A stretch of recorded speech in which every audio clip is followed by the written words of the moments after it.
Hello दोस्तों, आज है 26 जनवरी 2025 दिन रविवार का। हैप्पी संडे आप सभी को। हिंदी तिथि माघ कृष्ण द्वादशी। और आइए बात करते हैं आज के मुख्य समाचार, बड़ी खबरें, देश और दुनिया का ताजा अपडेट लेकर हाजिर हो गए। आज का स्पेशल वीडियो आपके लिए काफी महत्वपूर्ण होने वाला है। तमाम बड़ी खबरें और अपडेट जानकारियां देखेंगे। सरकार की नई घोषणाएं, बड़ा ऐलान, किसान भाइयों के लिए, युवाओं के लिए, कर्मचारियों के लिए, व्यापारियों के लिए, आम जनता से जुड़े कई महत्वपूर्ण फैसले जानेंगे। वीडियो में आपको बहुत मजा आने वाला है। पूरा वीडियो आप ध्यान से आखिर तक जरूर देखते रहिएगा, है ना। तो बिना टाइम विलंब के शुरुआत करते हैं आज की पहली बड़ी खबर। खबरों में आगे बढ़ते हैं उससे पहले आपको बताएं कि आज भारत अपना 76वां गणतंत्र दिवस मना रहा है। यानी आज 26 जनवरी है और गणतंत्र दिवस की आप सभी को ढेर सारी शुभकामनाएं, बहुत बहुत बधाइयां। हर साल की तरह इस साल भी दिल्ली में गणतंत्र दिवस की परेड मुख्य आकर्षण रहने वाली है। गणतंत्र दिवस भारतीय संविधान के आधिकारिक तौर पर लागू होने की वर्षगांठ है, जिसे लोकतांत्रिक देश के अस्तित्व में आने के उपलक्ष्य में उत्सव की तरह हम हर साल मनाते हैं। भारत के 76वें गणतंत्र दिवस 2025 की थीम स्वर्णिम भारत, विरासत और विकास है। ये थीम देश की विरासत को संभालते हुए भारत की प्रगति की यात्रा को दर्शाती है। और कभी कभी प्रतियोगी परीक्षाओं में थीम से जुड़ा सवाल भी बन सकता है, सवाल पूछ लिया जाता है, तो ये ध्यान रखना है। राजधानी दिल्ली में गणतंत्र दिवस परेड को देखते हुए सुरक्षा के कड़े इंतजाम किए गए। और इस बार 76वें गणतंत्र दिवस के मौके पर इंडोनेशिया के राष्ट्रपति प्रबोवो सुबियांटो मुख्य अतिथि हैं। और आज रविवार को कर्तव्य पथ पर भारत की समृद्ध सांस्कृतिक विविधता,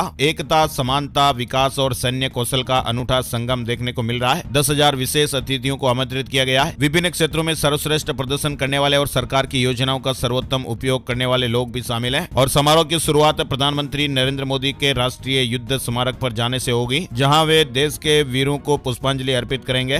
DRDO की प्रलय मिसाइल भी पहली बार परेड में शामिल हो रही है। घर बैठे ही आप मोबाइल पर रिपब्लिक डे की लाइव सेरेमनी भी देख पाएंगे। दूरदर्शन पर भी आप गणतंत्र दिवस की लाइव परेड देख सकते हैं। यूट्यूब पर पीएम मोदी के ऑफिशियल यूट्यूब चैनल पर भी लाइव सेक्शन में जाकर आप ये पूरी लाइव स्ट्रीमिंग देख पाएंगे। आज के दिन जो महत्वपूर्ण बड़ी घोषणाएं और बड़े अपडेट्स निकल कर आ रहे हैं, उसके बारे में भी जानकारी हम आपको बताने वाले हैं। फिलहाल शुरुआत करते हैं आज की पहली बड़ी खबर। आप देखिए, गणतंत्र दिवस की पूर्व संध्या पर राष्ट्रपति जी का संबोधन हुआ। कहा कि हमारा संविधान जीवंत दस्तावेज है और ये हमारी सामूहिक अस्मिता का मूल आधार है। न्याय हमारी संस्कृति का अभिन्न अंग है। एक राष्ट्र एक चुनाव सुशासन लाने में कारगर है। राष्ट्र के नाम संबोधन में राष्ट्रपति द्रौपदी मुर्मू जी ने ये बातें कही है और उन्होंने 76वें गणतंत्र दिवस की बधाई दी। साथ ही आपको बताएं, गणतंत्र दिवस से पहले शनिवार को केंद्र सरकार ने पद्म पुरस्कार 2025 से सम्मानित किए जाने वाले व्यक्तियों के नामों की घोषणा भी कर दी। और इस साल 7 व्यक्तियों को पद्म विभूषण, 19 को पद्म भूषण और 113 को पद्मश्री पुरस्कार से सम्मानित किया जा रहा है। ये पुरस्कार विभिन्न क्षेत्रों में असाधारण योगदान देने वाले नागरिकों को दिए जाएंगे। तो ये जानकारी आप जरूर ध्यान में रखिएगा। करंट अफेयर से जुड़े सवाल बन सकते हैं। किस सेक्टर में कितने व्यक्तियों को कौन सा पुरस्कार मिला है, इससे जुड़ा सवाल अक्सर प्रतियोगी परीक्षाओं में पूछा जाता है। पीएम मोदी ने पद्म पुरस्कार विजेताओं को बधाई दी है और कहा कि देश को उनकी उपलब्धियों पर गर्व है। वहीं आपको बताएं, गणतंत्र दिवस पर वीरता पुरस्कारों का भी ऐलान हो गया। 942 जवानों को ये पदक मिलेगा। पुलिस, अग्निशमन, होमगार्ड और नागरिक सुरक्षा और सुधार सेवाओं के कुल 942 कर्मचारियों को विभिन्न श्रेणियों के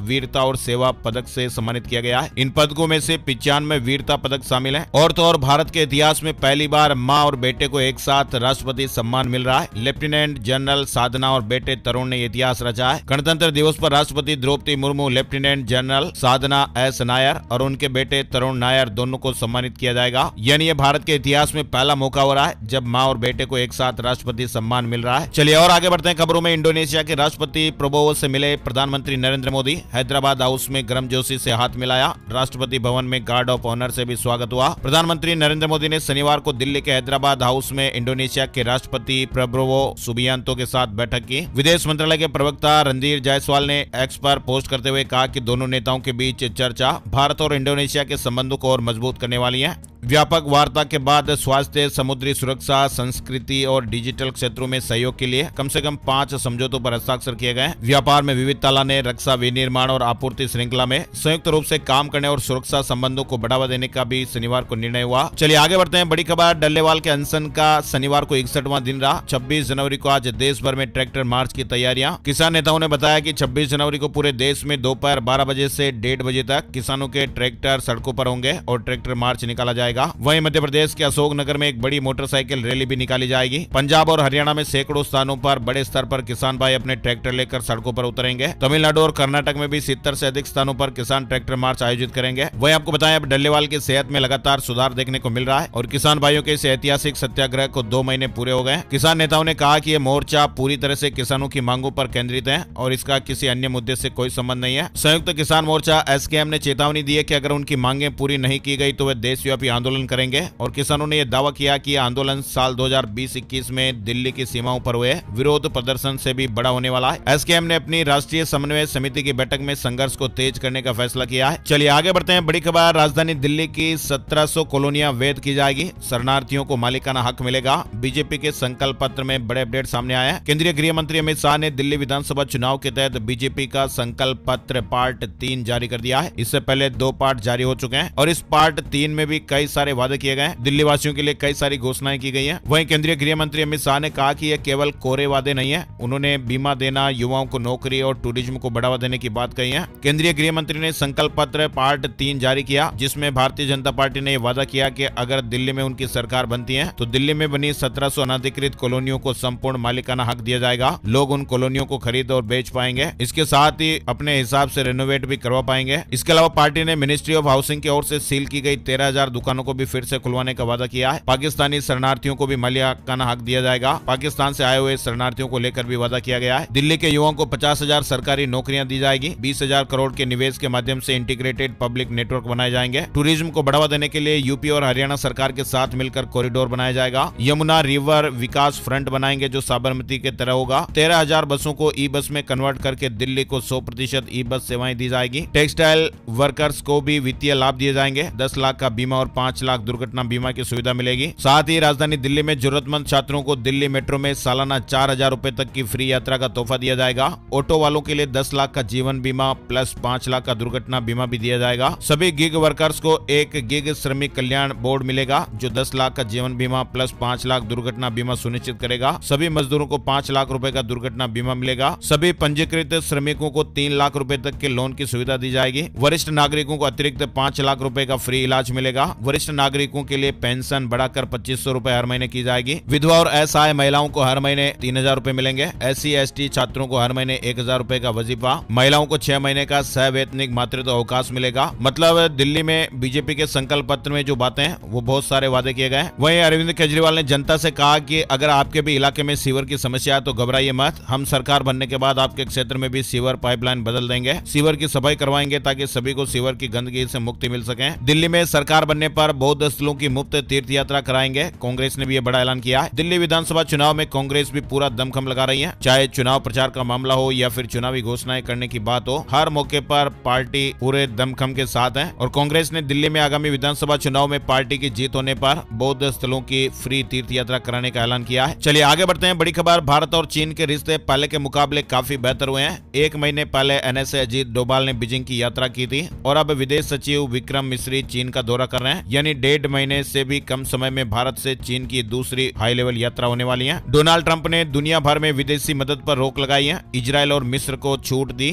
यूक्रेन पर सबसे ज्यादा असर पड़ सकता है। यानी अमेरिका में ट्रंप प्रशासन ने शुक्रवार से ही इजराइल, मिस्र और फूड प्रोग्राम को छोड़कर विदेशी देशों को मिलने वाली सभी मदद पर रोक लगा दी है। वहीं देखिए, रूस की राह पर अमेरिका, ऐसा भी हो सकता है। डोनाल्ड ट्रंप को तीसरी बार राष्ट्रपति बनाने के लिए संविधान बदलने की तैयारी। दरअसल एक रिपब्लिकन पार्टी के नेता ने गुरुवार को अमेरिकी संविधान में संशोधन करने के लिए एक प्रस्ताव पेश किया है और इस प्रस्ताव के जरिए राष्ट्रपति डोनाल्ड ट्रंप या किसी अन्य राष्ट्रपति को व्हाइट हाउस में तीसरे कार्यकाल के लिए भी निर्वाचित किया जा सकता है। आपको मालूम होगा, रूस के राष्ट्रपति व्लादिमीर पुतिन ने पिछले साल देश के संविधान में फेरबदल कर 2036 तक खुद को राष्ट्रपति पद पर बनाए रखने का रास्ता साफ कर लिया था और अब ऐसा लग रहा है कि डोनाल्ड ट्रंप भी इसी रास्ते पर चलते दिखाई दे रहे हैं। यानी अमेरिका में 2 बार से ज्यादा कोई राष्ट्रपति अपने पद पर नहीं रह सकता। अमेरिका के कानून के हिसाब से 2 बार के राष्ट्रपति को चुनाव लड़ने की अनुमति नहीं है, लेकिन अब इसे बहुत ही जल्द बदला जा सकता है। ऐसी मीडिया रिपोर्ट्स और खबरें हैं ना। और प्रयागराज महाकुंभ से जुड़े जरूरी अपडेट भी देख लेते हैं। महाकुंभ में योगी आदित्यनाथ ने भंडारे में भोजन परोसा। संतों से बोले कि बांटने वाली ताकतों से सावधान रहें। यहाँ से सनातन धर्म की एकता का संदेश जाना चाहिए। भारत अपनी समृद्धि और पहचान पूरे विश्व में बना लेगा। कुंभ का संदेश ऐसा होना चाहिए कि हम जाति के नाम पर नहीं बटेंगे, क्षेत्र और भाषा के नाम पर नहीं बटेंगे। वहीं आपको बताएं, मौनी अमावस्या पर 1000 एक्स्ट्रा बसें चलाएगा यूपी रोडवेज। परिवहन मंत्री जी ने महाकुंभ को लेकर सख्त निर्देश दिए हैं। प्रयागराज महाकुंभ में मौनी अमावस्या के मौके पर बड़ी संख्या में श्रद्धालुओं के पहुंचने की उम्मीद जताई जा रही है। वहीं महाकुंभ 2025 में संगम की रेती पर साधु संतों और बाबाओं के भी अनोखे रंग देखने को मिल रहे हैं। कोई रुद्राक्ष वाले बाबा है तो कोई साइकिल वाले, लेकिन सबसे ज्यादा चर्चा में उड़ीसा के भुवनेश्वर से आए बाबा आर्त त्राण महानिर्वाणी अखाड़े के बाहर बाबा के कैंप पर श्रद्धालुओं की भारी भीड़ जुट रही है। और ये बाबा का दावा है कि वे भगवान के आशीर्वाद और मंत्रों की शक्ति से असाध्य बीमारियों का इलाज कर सकते हैं। उन्होंने कहा कि मुझ पर रिसर्च कर लो। सोशल मीडिया पर लोग इन्हें डॉक्टर बाबा भी कहते हैं। बाबा ने कहा कि वे 2011 से डिवाइन ट्रीटमेंट कर रहे हैं और वे अब तक 30 लाख से अधिक लोगों का इलाज कर चुके हैं। और वे न केवल भारत में बल्कि विदेशों में भी अपनी देवीय शक्ति के जरिए लोगों की बीमारियां ठीक कर रहे हैं। और बाबा का यह दावा है कि उनके मंत्रों से मामूली से लेकर गंभीर बीमारियां तक ठीक हो जाती हैं। उन्होंने कहा कि मेरे ऊपर रिसर्च होनी चाहिए क्योंकि मैं ऐसी बीमारियों का इलाज करता हूं जो मेडिकल साइंस के बस में नहीं है। यूपी तक को दिए एक इंटरव्यू में बाबा ने इस तरह की बातें कही हैं। हालांकि बाबा के दावों पर वैज्ञानिक और मेडिकल विशेषज्ञ सवाल भी उठा सकते हैं, लेकिन श्रद्धालुओं का विश्वास अडिग है। और फिलहाल आपको बताएं कि बाबा का महाकुंभ में कैंप श्रद्धालुओं के आकर्षण का केंद्र बना हुआ है। चलिए बड़ी खबर देखिए। 251 किलो सोने का सिंहासन, 200 करोड़ की कीमत। महाकुंभ में गोल्डन बाबा को शिष्य ने गजब का तोहफा दिया है। दरअसल महाकुंभ में आचार्य महामंडलेश्वर अरुण गिरी का सोने का सिंहासन वायरल हो रहा है। गोल्डन बाबा के नाम से मशहूर अरुण गिरी को उनके एक शिष्य ने सिंहासन गिफ्ट किया है। मीडिया रिपोर्ट्स के अनुसार इसका वजन 251 किलोग्राम है और इसकी कीमत करीब 200 करोड़ रुपए बताई जा रही है। और महाकुंभ के मेले में सोने के सिंहासन की काफी चर्चाएं भी हो रही हैं। यहाँ पर आए दिन कोई ना कोई चीजें वायरल हो रही हैं। और महाकुंभ में मोबाइल मेडिकेयर यूनिट में ओपीडी चलेगी। एम्बुलेंस की तर्ज पर वाहन तैयार है। दवाइयों के साथ 5 डॉक्टरों की टीम भी मौजूद है। यानी महाकुंभ में आने वाले श्रद्धालुओं को यदि स्वास्थ्य संबंधित जरूरत पड़ी तो तत्काल मोबाइल मेडिकेयर यूनिट अलर्ट होगा। यह एम्बुलेंस की तर्ज पर बनाई गई है और इसमें ओपीडी भी चलेगी और श्रद्धालुओं के लिए फ्री इलाज की सुविधा मिलेगी। वहीं इस बार 73 देशों के राजनयिक पहली बार संगम में स्नान करने जा रहे हैं। रूस और यूक्रेन के राजदूत भी एक साथ शामिल होंगे। बड़े हनुमान और अक्षय वट के भी दर्शन करेंगे। इधर कुंभ में जाने वाले श्रद्धालुओं के लिए एक बड़ी राहत की खबर आ रही है। आकाशा एयर ने 4 शहरों से डायरेक्ट फ्लाइट की सेवा शुरू की है। यानी भारत के 4 शहरों से प्रयागराज के लिए डायरेक्ट फ्लाइट को बढ़ाया है। साथ ही मुंबई और दिल्ली से प्रयागराज की डायरेक्ट फ्लाइट की संख्या में भी बढ़ोतरी की गई है। आकाशा एयर दिल्ली के माध्यम से पुणे, हैदराबाद, अहमदाबाद और बेंगलुरु से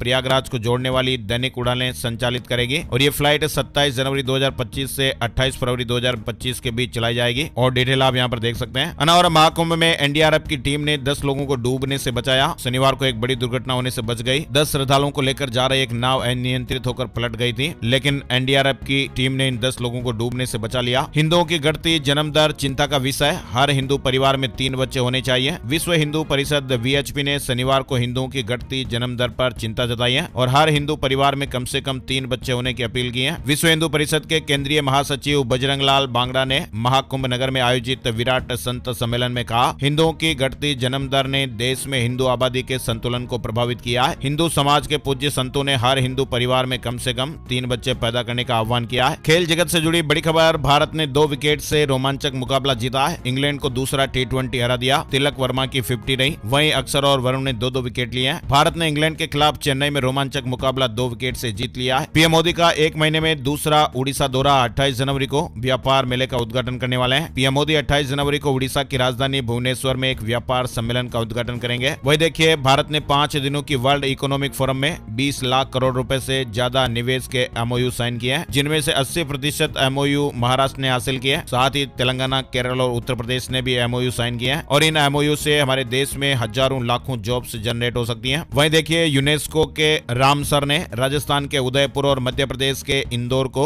31 वेटलैंड मान्यता प्राप्त शहरों की सूची में शामिल किया है और यह उपलब्धि भारत के लिए गर्व का विषय है। रामसर द्वारा वेटलैंड सिटी की मान्यता देने का यह पहला अवसर है जब देश के 2 शहरों को इस सम्मान से नवाजा गया और इस उपलब्धि को लेकर प्रधानमंत्री नरेंद्र मोदी ने खुशी जाहिर की है। पेट्रोल, डीजल और गैस सस्ता होने की उम्मीद को फिलहाल झटका लग सकता है। कच्चे तेल को लेकर ये बड़ी खबर आ रही है। दरअसल अंतर्राष्ट्रीय बाजार में कच्चा तेल और गैस की कीमत ऊंची बनी रहने की आशंकाएं हैं और इसके चलते भारतीय मार्केट में भी ईंधन के दामों में कमी की जल्द राहत मिलने की कोई संभावना नहीं दिख रही है। वहीं देखिए, भारत रूस से सस्ता क्रूड ऑयल खरीदना जारी रखेगा। पेट्रोलियम एवं प्राकृतिक गैस मंत्री हरदीप सिंह पुरी ने यह बात कही है। भारत 30% तेल रूस से खरीद रहा है। चलिए बड़ी खबर देखिए, सरकारी कर्मचारियों के लिए केंद्र सरकार ने यूनिफाइड पेंशन स्कीम को अधिसूचित कर दिया है। सरकारी कर्मचारियों के लिए महत्वपूर्ण अपडेट आया। फरवरी में पेश होने वाले आम बजट से पहले केंद्र सरकार ने सरकारी कर्मचारियों के लिए आने वाली पेंशन स्कीम यूपीएस को लेकर यह बड़ी घोषणा की है। यह योजना नेशनल पेंशन सिस्टम यानी एनपीएस के तहत एक वैकल्पिक विकल्प होगी। केंद्र सरकार ने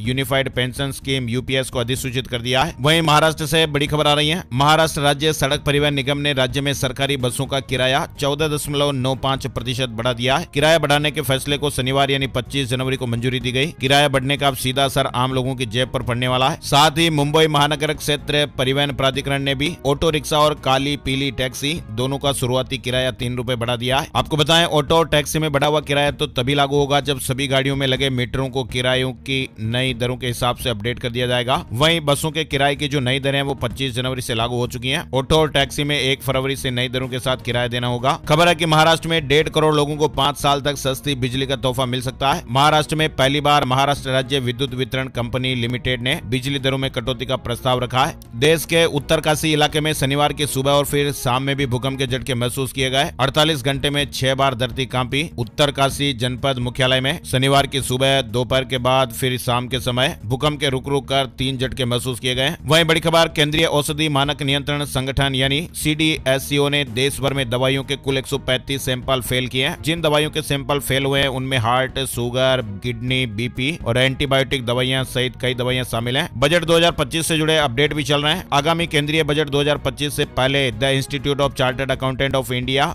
यानी ICAI ने शादीशुदा जोड़ों के लिए ज्वाइंट टैक्स फाइलिंग का प्रस्ताव दिया है। यानी इस नई प्रणाली के तहत एक विवाहित जोड़े को एकल कर योग्य इकाई यानी टैक्सेबल यूनिट के रूप में माना जाएगा, जिससे कि वे अपनी आय को जोड़कर टैक्स रिटर्न दाखिल कर सकेंगे। ये प्रणाली अमेरिका और ब्रिटेन जैसे देशों में पहले से लागू है। बड़ी खबर देखिए, अमूल ने 1 लीटर पैक की कीमतों में 1 रुपए की कमी की है। दूध से जुड़ा अपडेट है और ये कटौती पूरे देश भर में लागू होगी। वहीं अब पंजाब की सहकारी संस्था मिल्क प्लांट वेरका ने भी उपभोक्ताओं को राहत दे दी है। वेरका ने भी अपने दूध की कीमतों में 1 रुपए की कमी की है। साथ ही भारतीय रेलवे ने शनिवार को जम्मू कश्मीर के कटरा शहर से श्रीनगर तक वंदे भारत ट्रेन का सफल ट्रायल रन पूरा कर लिया है। इलाहाबाद हाईकोर्ट ने लिव इन रिलेशनशिप पर अहम टिप्पणी की है। जिम्मेदारी से बचने के लिए युवा आकर्षित हो रहा है, समाधान की जरूरत है। इलाहाबाद हाईकोर्ट ने कहा कि लिव इन को सामाजिक तौर पर स्वीकृति नहीं मिली है, इसकी अनुमति नहीं है, फिर भी युवा ऐसे संबंधों की ओर आकर्षित हो रहे हैं। जज साहब ने कहा कि जिम्मेदारी से बचने के लिए लिव इन युवाओं में फेमस हो रहा है। बड़ी खबर, फिटजी कोचिंग देश के 5 राज्यों में बंद, बिना नोटिस सेंटर पर ताले लगाकर भागे। 2 से 3 लाख रुपए तक एडवांस फीस वसूल चुके थे। कोचिंग सेंटर में पढ़ने वाले सैकड़ों स्टूडेंट्स और उनके पेरेंट्स की मुश्किलें बढ़ती हुई दिख रही हैं। श्रीलंका में पूर्व राष्ट्रपति महिंदा राजपक्से का बेटा गिरफ्तार, दादी के नाम पर जमीन खरीदकर फंसे, भ्रष्टाचार के आरोप में गिरफ्तार किया गया है। स्कॉटलैंड और आयरलैंड में इओविन तूफान से भारी तबाही, 190 किलोमीटर प्रति घंटे की रफ्तार से यहाँ तेज हवाएं चल रही थी। 10 लाख से ज्यादा घरों और दुकानों में बिजली चली गई। आयरलैंड और स्कॉटलैंड के 28 शहरों में तूफान इओविन भारी तबाही मचा रहा है। वहीं बड़ी खबर है, टेलीकॉम रेगुलेटरी अथॉरिटी यानी ट्राई अब टेलीकॉम सर्विस प्रोवाइडर्स कंपनियों के प्रीपेड रिचार्ज प्लान की जांच करेगा। ब्रिटेन में फिल्म इमरजेंसी की स्क्रीनिंग रोकने पर भारत नाराज है, कहा कि ये बोलने की आजादी के खिलाफ है।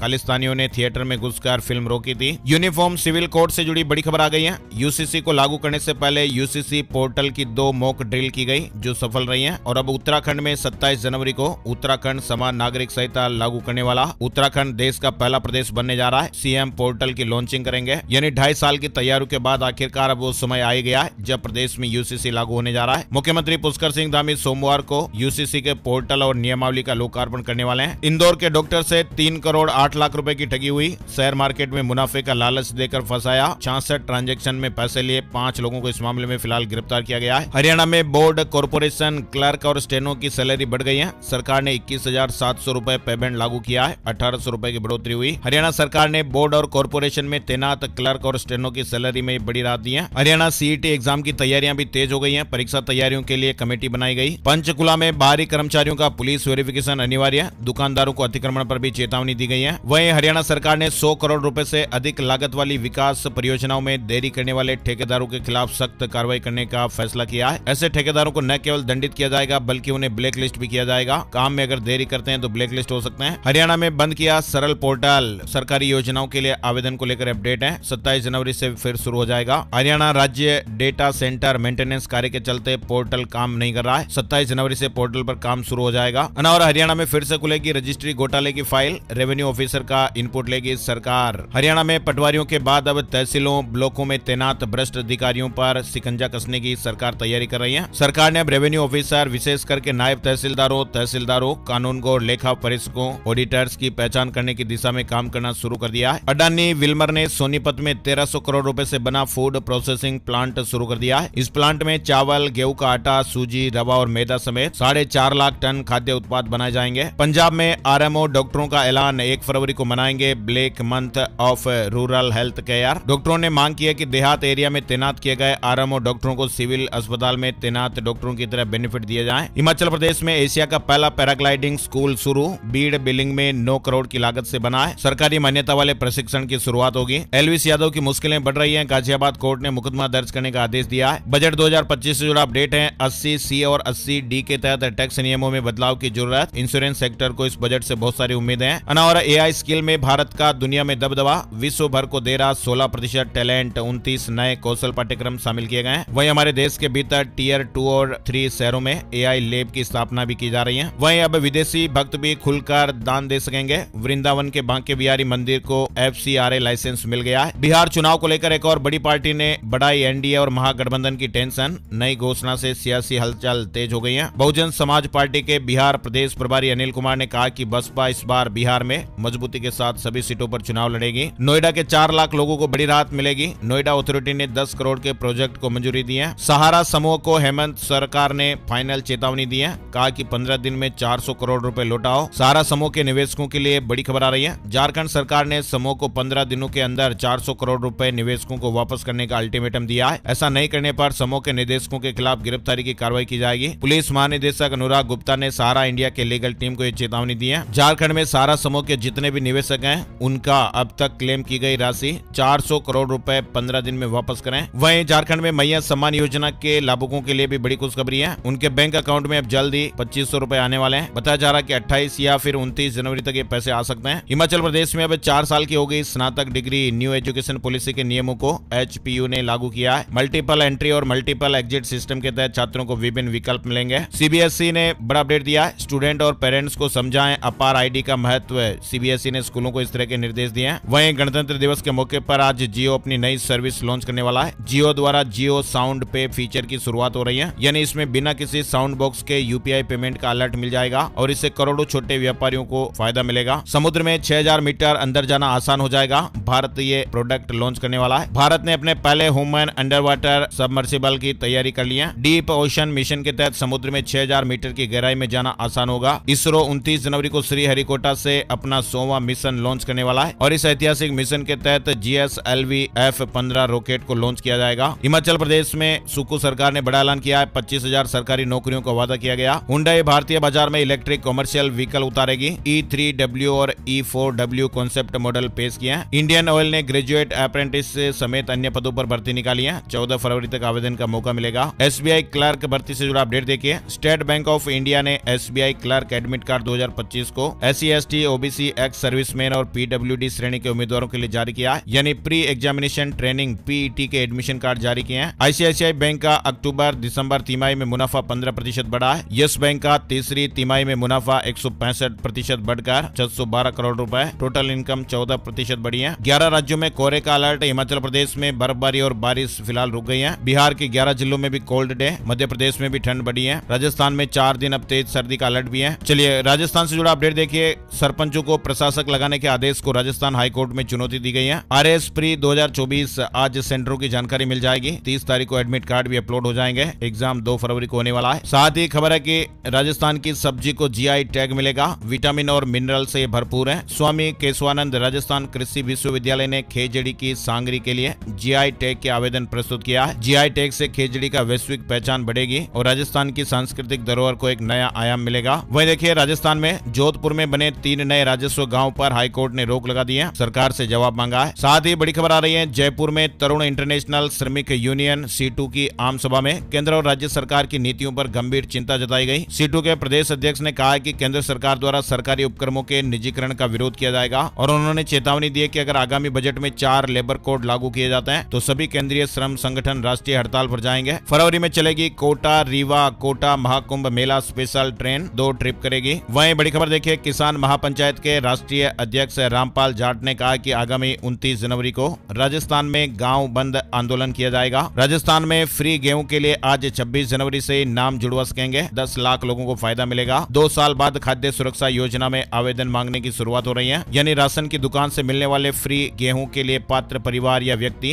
BPL या फिर APL आज 26 जनवरी से आवेदन कर सकते हैं। राज्य सरकार ने इसके लिए राष्ट्रीय खाद्य सुरक्षा अधिनियम योजना का पोर्टल खोलने के आदेश जारी कर दिया है। राजस्थान से जुड़ा एक बड़ा अपडेट है। वहीं देखिए बड़ी खबर इंदौर से आ रही है। इंदौर में स्कूल में मार्च पास्ट करने के 20 मिनट बाद 8वीं के छात्र की तबीयत बिगड़ गई। वो दोस्तों के साथ बातचीत कर रहा था और पास ही में उसके माता पिता भी खड़े थे। बालक अचानक गिरकर बेहोश हो गया और उसकी जान चली गई। पीटी परेड करने के बाद छात्र की तबीयत बिगड़ गई थी। मध्य प्रदेश के बैतूल में अनियमित कर्मचारियों का विरोध जारी है। 3 विभागों के 250 कर्मचारी चौथे दिन भी हड़ताल पर रहे। कार्यालयों में व्यवस्थाएं चरमराई हुई है। नीमच में आईसीआई ने नए बोर्ड का गठन किया। छत्तीसगढ़ निकाय चुनाव बीजेपी ने लिस्ट जारी की है। बिलासपुर, रायगढ़, राजनांदगांव समेत कई जिलों से अध्यक्ष और पार्षद प्रत्याशियों का ऐलान हो गया है। रायपुर के 32 वार्डों में कांग्रेस प्रत्याशी तय हो गए। वहीं देखिए उत्तर प्रदेश के लखनऊ में 10 टैक्स बकायेदारों के मकान सील किए गए। नगर निगम ने 1,48,000 रुपए वसूला। लापरवाही पर 9 को नोटिस भी जारी किया गया है। लखनऊ नगर निगम हाउस टैक्स को लेकर अभियान तेज कर रहा है। उत्तर प्रदेश में 50,638 बच्चों को फ्री में प्राइवेट स्कूलों में दाखिला मिलेगा। 4 लाख सीट अभी भी खाली है। उत्तर प्रदेश में आरटी अधिनियम के तहत प्राइवेट स्कूलों में 50,638 बच्चों को दूसरे चरण में फ्री एडमिशन मिलने वाला है। तीसरे चरण की प्रक्रिया 1 फरवरी से शुरू होगी। इस हफ्ते सोने चांदी में तेजी रही है, यानी इस हफ्ते सोने के दामों में 1,109 रुपए की बढ़ोतरी हुई है। साथ ही इस हफ्ते चांदी में 391 रुपए की बढ़ोतरी हुई है और भाव 91,211 रुपए प्रति किलो पर पहुंच गए और सोना 80,348 रुपए प्रति 10 ग्राम पर पहुंच गया। और आइए अब बात करते हैं आज का राशिफल। आज 26 जनवरी का राशिफल सितारे क्या कुछ कह रहे हैं। आज रविवार को बुधादित्य योग बन रहा है। चंद्रमा धनु राशि में रहेंगे, जिससे वृष राशि वालों के लिए फायदेमंद दिन रहेगा। मिथुन राशि वाले लोगों के लिए आज उपलब्धियां मिल सकती हैं। सिंह राशि वालों के लोगों को अपनी आर्थिक स्थिति मजबूत करने में सफलता मिलेगी। कन्या राशि के लोगों को सितारों का साथ मिल सकता है। तुला राशि के सरकारी नौकरी पेशा लोगों को अधिकारियों से तारीफ मिल सकती है और बाकी राशियों के लिए आज का दिन सामान्य रहने वाला है। तो ये थे दोस्तों आज के मुख्य समाचार, बड़ी खबरें, हेडलाइंस और सुर्खियां अपडेट। वीडियो कैसा लगा कमेंट करके जरूर बताइएगा और हमारी मेहनत और प्रयास को सपोर्ट करने के लिए प्लीज इस वीडियो को आप फेसबुक और व्हाट्सएप पर भी जरूर शेयर कर दीजिएगा। एक और नई जानकारी और अपडेट वीडियो में फिर मिलते हैं, तब तक के लिए जय श्री राम, जय हनुमान।